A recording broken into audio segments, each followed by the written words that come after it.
రాష్ట్రంలో కొనుగోలు చేసిన ధాన్యం నిల్వపై క్లారిటీ లేకపోవడం ఆందోళన కలిగిస్తోంది. మిల్లర్ల నుంచి తీసుకున్న బ్యాంకు గ్యారంటీలకు నిల్వ ఉన్న ధాన్యం విలువకు ఏమాత్రం పొంతనలేదు. ధాన్యాన్ని నిల్వకు సరిపడా గోదాములు లేకపోవడంతో మిల్లుల్లోనే అన్లోడ్ చేస్తున్నారు. అక్కడి నుంచే పక్కదారి పడుతున్నట్లు ఆరోపణలు వెల్లువెత్తుతున్నాయి.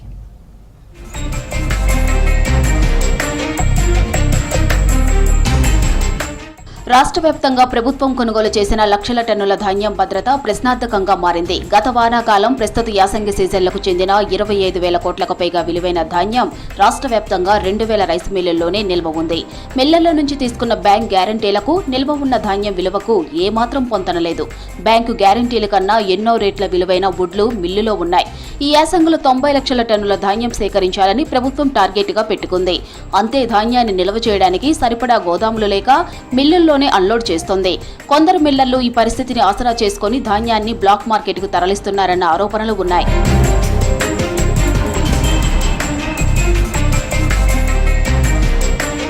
చాలా మంది మిల్లర్లు ప్రభుత్వానికి కస్టమ్ మిల్లింగ్ రైస్ పూర్తిగా ఇవ్వకుండా బియ్యాన్ని బహిరంగ మార్కెట్లో అమ్ముకున్నారని, ఆ డబ్బులను ఇతర వ్యాపారాలకు మళ్లించినట్టు ఆరోపణలు ఉన్నాయి. విజిలెన్స్ టాస్క్ ఫోర్స్ తనిఖీల్లో ప్రభుత్వం ఇచ్చిన ధాన్యానికి మిల్లుల్లో నిల్వలకు మధ్య భారీ తేడాలు బయటకొచ్చాయి. 2022-23 యాసంగి సీజన్ కు సంబంధించి లక్షల టన్నుల ధాన్యం మాయమవటం సంచలనంగా మారింది.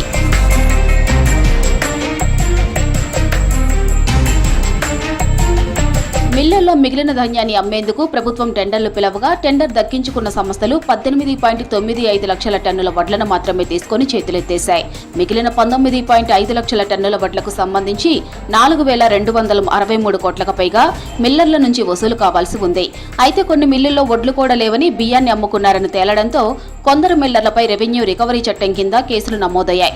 మిల్లులకు ధాన్యం కేటాయించిన తరువాత అధికారులు పర్యవేక్షించకపోవడంతో ధాన్యం పక్కదారి పడుతుందన్న ఆరోపణలు ఉన్నాయి.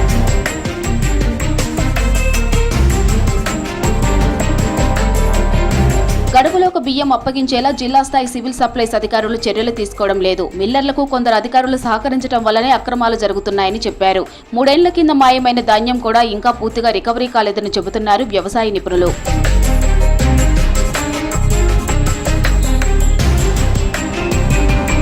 అటు మిల్లుల్లో ధాన్యం ఉంచడం అంత భద్రం కాదని నిపుణులు చెబుతున్నారు. ప్రభుత్వం పీపీపీ పద్ధతిలో పెద్ద ఎత్తున గోదాములు నిర్మించి ధాన్యాన్ని నిల్వ చేయాలని సూచిస్తున్నారు. మిల్లులకు పరిమితంగా ధాన్యాన్ని తరలించాలని, సీఎంఆర్ అప్పగించిన తరువాత మిగతా ధాన్యాన్ని ఇస్తేనే అక్రమాలకు అడ్డుకట్ట వేయవచ్చని చెబుతున్నారు. శాస్త్రీయ విధానాలతో గోదాముల్లో నిల్వ చేసే ధాన్యం నాణ్యత కాపాడవచ్చని, మార్కెట్ పరిస్థితుల ఆధారంగా మంచి ధరలకు అమ్మే అవకాశం ఉంటుందని చెబుతున్నారు.